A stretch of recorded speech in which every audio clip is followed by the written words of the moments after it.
Okay, good day mga ka-smiley. Meron naman tayong bago ngayon.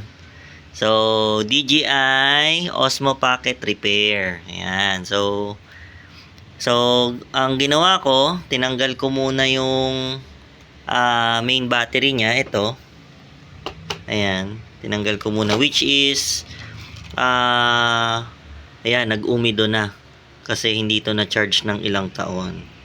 So, napaka-importante po na hindi na-discharge ang mga batteries natin. Lalo, kahit ano pa yan, cellphone or any gadgets. Wag natin. Ngayon, ina-update ko siya.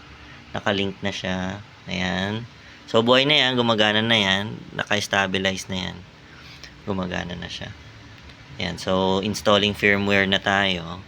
Ngayon, kaya ko to DIY muna para matest ko kung okay pa yung board ng battery. Kasi kung okay pa yung board ng battery, syempre, mas makaka-lessen tayo ng gastos. So, ang gagawin ko ngayon, order na ako ng bagong battery, yung ganito. Ayan.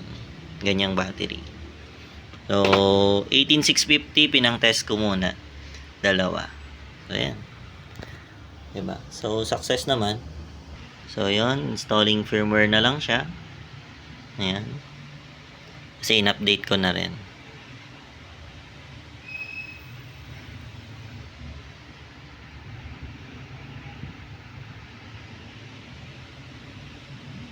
Yun. Gumalaw na siya. On connected. Okay. Kunti na lang.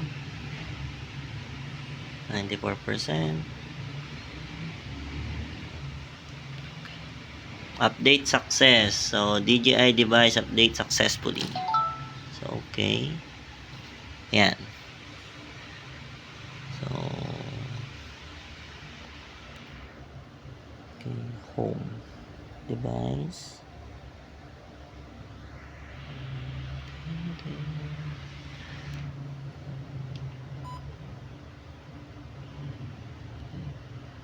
So, i-off na natin. Yun. On. Yun. Ayun na siya. So, meron na tayong ayan. So, nakikita rin pala siya dito sa phone. Ayan. Okay. Done. Yun. So, ayun.